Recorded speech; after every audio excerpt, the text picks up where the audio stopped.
Welcome into another episode of the Daft on Draft podcast. As always, I'm your co-host Corey Cannon alongside Dalton Miller. Today, we're going to be continuing on rebuilding our Frankenstein prospects using 2025 NFL draft prospects to break down these superlatives. And we're moving on to corners. So, Dalton, good morning. And how are you feeling on this fine morning in Portugal? I'm feeling pretty good. I'm feeling pretty good. I feel I got my first YouTube video for my own channel all cut up and ready to go. I'm going to use Chat GPT to make myself a little thumbnail and the description and everything, get all the SEO set up. I'm pretty excited about that journey for myself. But that is neither here nor there. We're here to talk about corners. And we're going to start off hot and heavy and with some gripes that we need to talk about, but we will get there. Until then, I'm going to drink my decaffeinated coffee, because if I have any more coffee, I'll start shaking out of the building.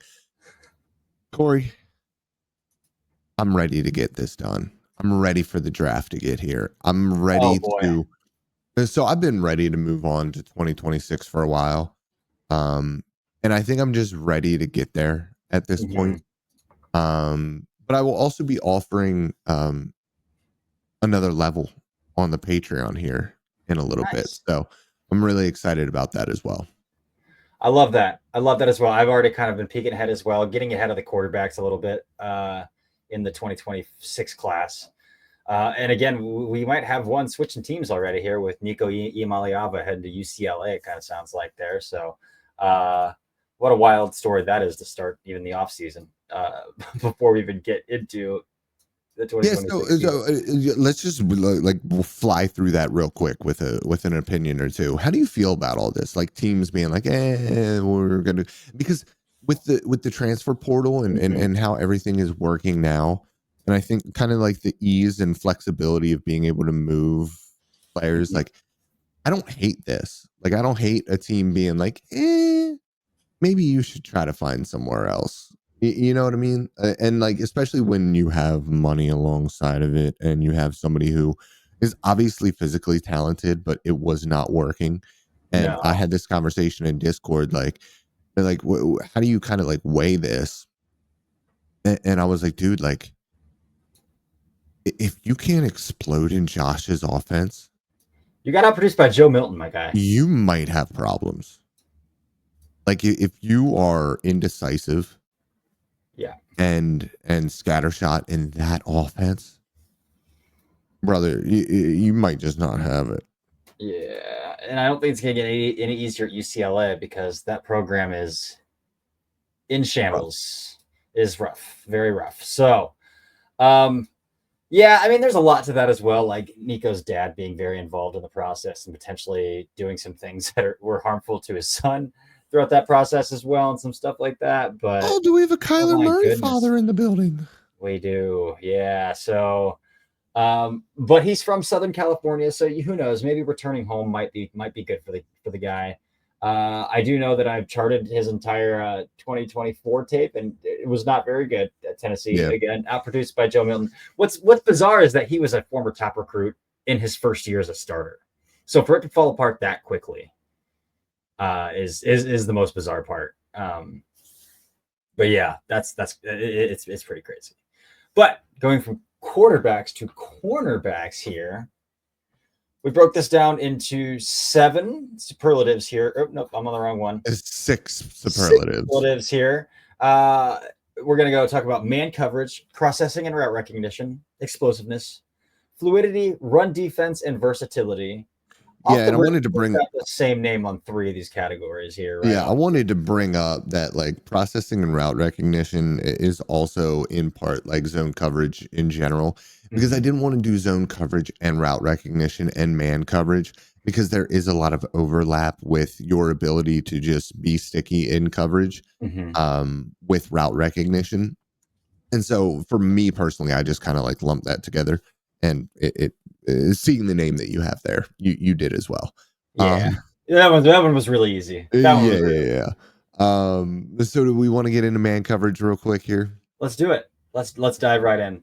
All right, before we get into why Will Johnson is my name, and we're going to have to talk about him because, my God, the narrative surrounding Will Johnson, Yeah. in my opinion, is ridiculous. And I think a lot of it is the Derek Stingley prospect fatigue that we saw with him. Mm-hmm. The fact that both of them, and Stingley, correct me if I'm wrong, he ended up testing, right? No, he didn't. No, he didn't. No, because that was also the COVID year, so there was no combine. Yeah, that's right. Yeah. So like, No, that's not correct. He was a oh, 2022 kid. yeah. And so, like, for me, it feels like the Derek Stingley prospect fatigue because it's a guy who was outrageous as a freshman, outrageous as a sophomore, and then as a junior had a little bit of a down year, but was also hurt.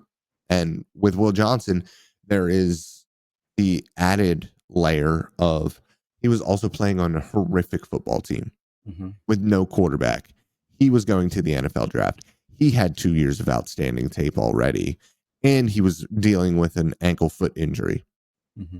And if we want to sit here and say, well, he's not testing, he's not doing or not like going out and doing all the testing, he is late on all of this, is the foot injury going to be a lingering thing? Sure. Like, if you want to talk about, like, is that going to be an issue? Sure, especially at corner. But this dude can play. Like, just flat out. His tape from 2022, his tape from 2023 is some of the best stuff I've seen. We're talking about somebody who was both of our top prospects, ahead of Travis Hunter, ahead of Abdul Carter, ahead of the quarterbacks heading into this year because his tape was that freaking good. And there's nobody in this industry that I respect more than Dane. But I could not disagree with him more about being an average athlete. I don't think Will Johnson The long speed stuff is is crazy. an average athlete. Yeah. I think he's fantastic because literally in his scouting report, the first thing I have as a strength is unnatural amounts of fluidity, length, and explosiveness in click and close. Yep. I don't get it either. I mean, Derek Stingley ended up going 3rd overall that year anyway. Yeah. But he did test, by the way. Ran a 4.45 with a 1.56 split. Yeah. And that's 38.5 literally that's literally exactly where I expect Will Johnson to be. Yeah. Like 4.45, 4.48. His shuttle was a little slower than I expected it to be. But yeah, I'm right on the same page as with Will Johnson. It's like, what are we doing at this point? So I say that, but I didn't put him on any of my superlatives. Yeah. Going through And the other quick thing with Will Johnson here is, again, like, if we didn't have Travis Hunter, we would talk about Will Johnson's ball skills and route recognition way more than we do because he's fantastic there too.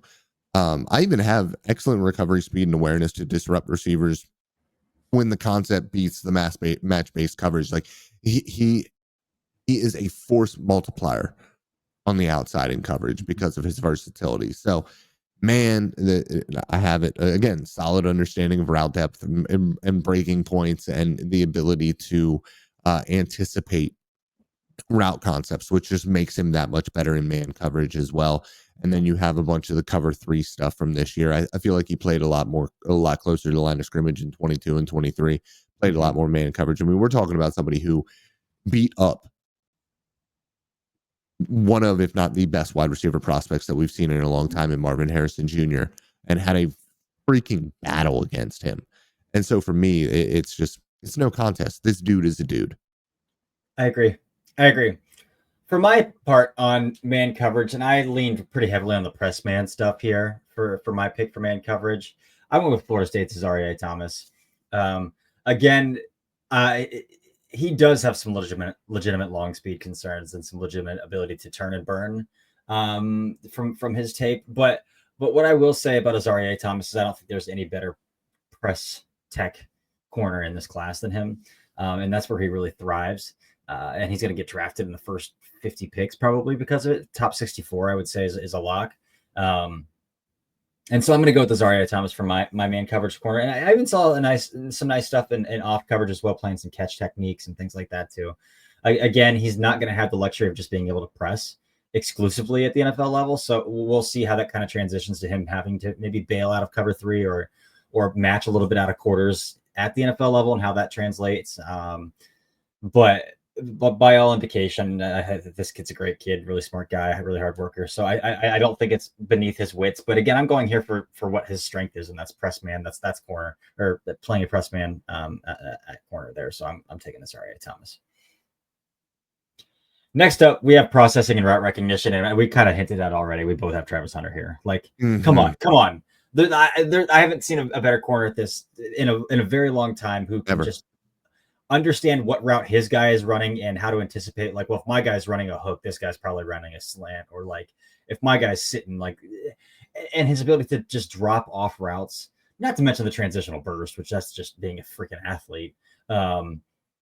But the ability to drop off routes and peel back and find that number 2 guy and make a play on the football is unreal. He did it against Arizona in 2023. He did it against UCLA twice in that game in 2023. 2024 tape is just as outrageous. Lots of plays on the football, lots of really deep wit understanding of what's going on around him. And yeah, he's one of the best zone corners that I've seen. And I'm glad that he's coming out and saying, like, I want to play both ways. And if I don't, then I'll just quit. Like, I'd rather quit than not play both ways. So I think you can have a lot of fun with Travis Hunter at the NFL level. And I think the way that you do that is you let him do you let him do what he's best at, and you let him use his instincts, because he's not going to spend a lot of time in defensive meetings if he's playing predominantly wide receiver. So I think that's a super cool thing to do at the NFL level. But Travis Hunter, processing, route running. Do you have anything to add on that?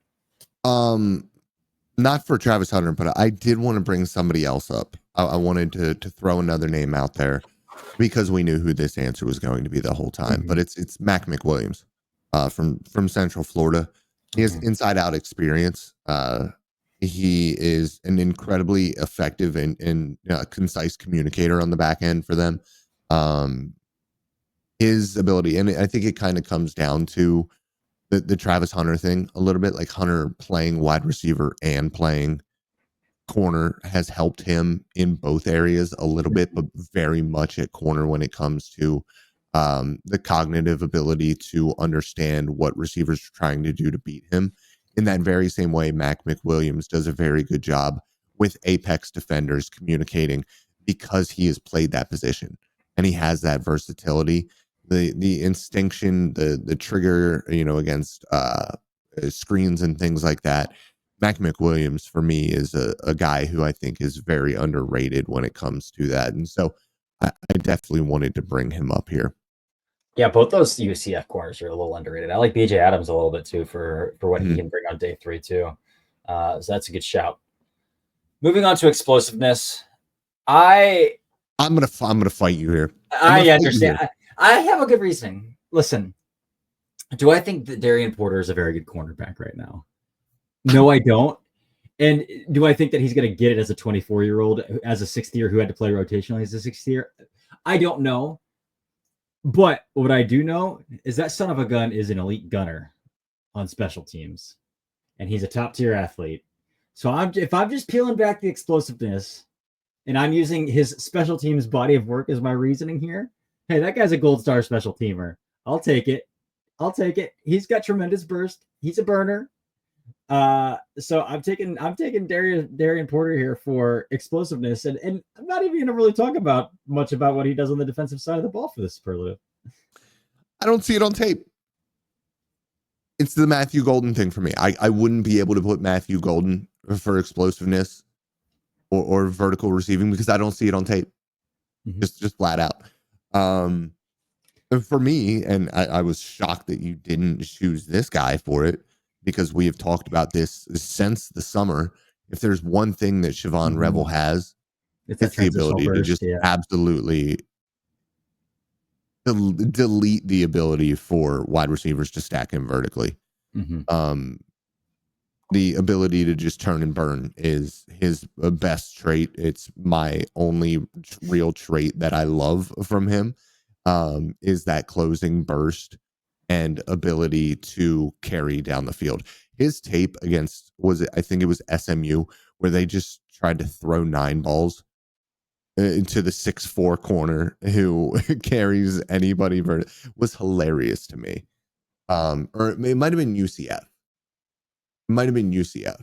Because SMU might have been the game where he showed some of the flaws that I didn't like. It might have been, might have been one of those Florida schools. But anyways, Revel, man, is somebody who I think that the narrative around him, the value that we're getting with him now as a round 2 guy, as a 24-year-old corner who is super explosive and is coming off an ACL injury,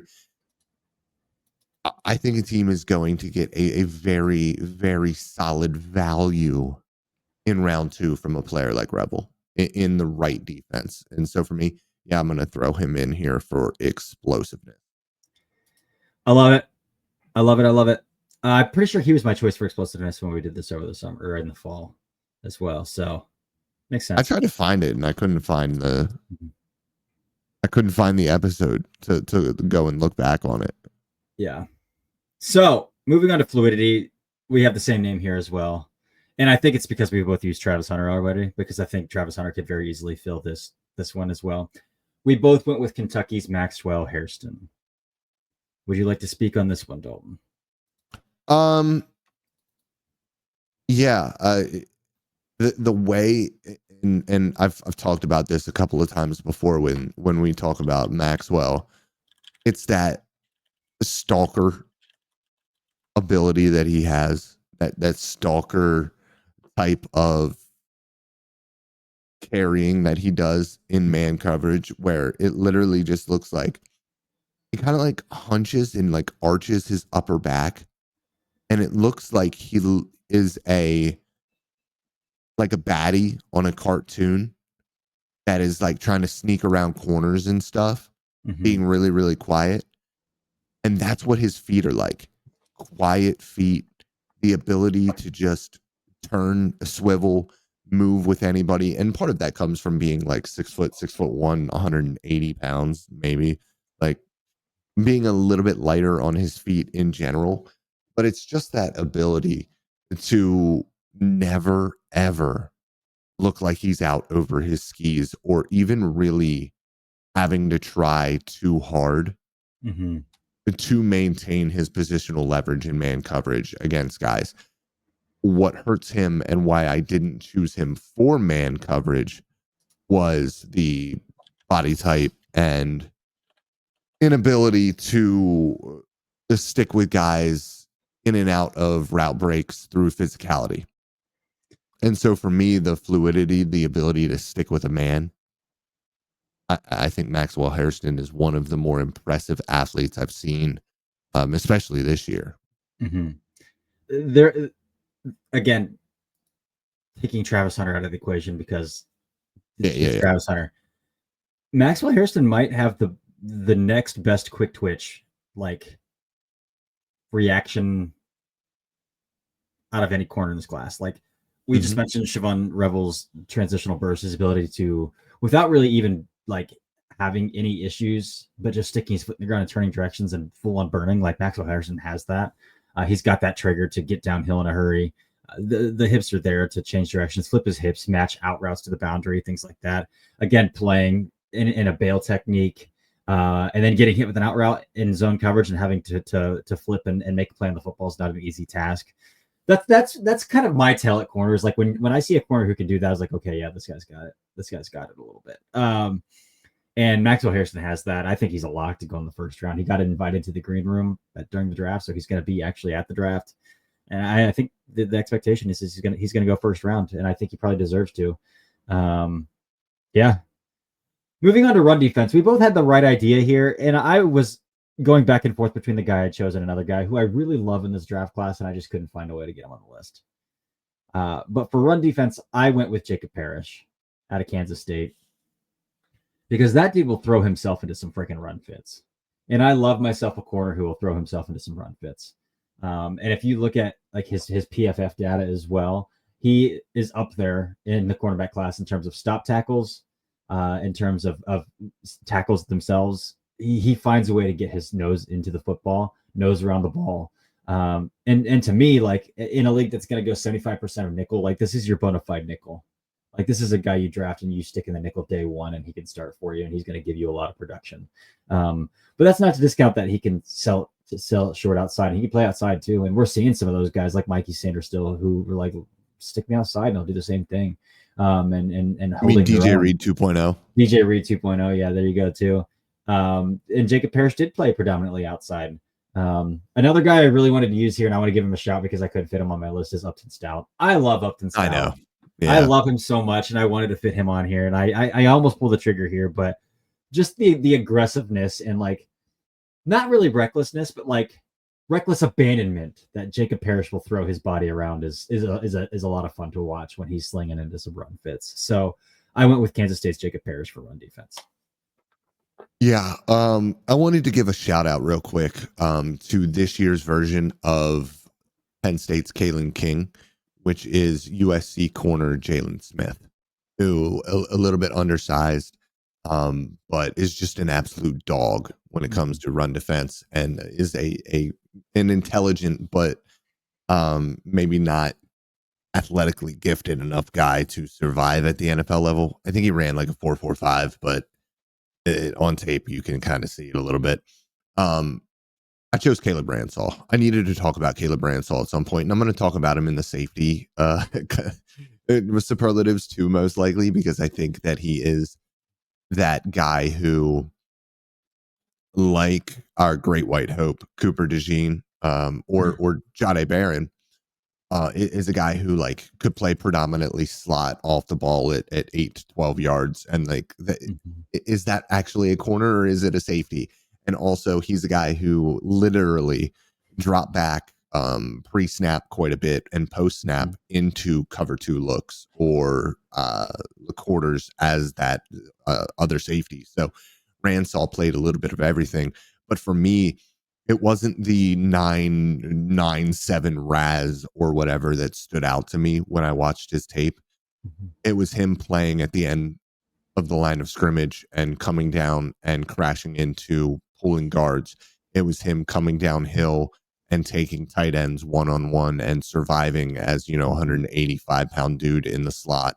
It was his ability to come downhill and make tackles as a flat defender from the slot, and just his reckless abandon, specifically for his size, because he is not a very big corner. He's somebody who I think could play on the outside at the next level. He's somebody who I think could play on the back end at the next level. I think that when I watched him, I was actually a little bit underwhelmed with his athleticism. And then he went out and ran a 4.43. So it's one of those things where, maybe the role that he had as a flat specific corner, like an underneath zone guy in that Tulane defense, kind of swayed me a little bit. I also think that like the ball skills aren't 100% there, so that probably hurt like my thoughts on his athleticism as well. But I think that he's a very versatile player. But again, the thing that really stood out to me when I watched him was his willingness, desire, and ability as an end man on the line guy coming downhill in the alley. Yeah.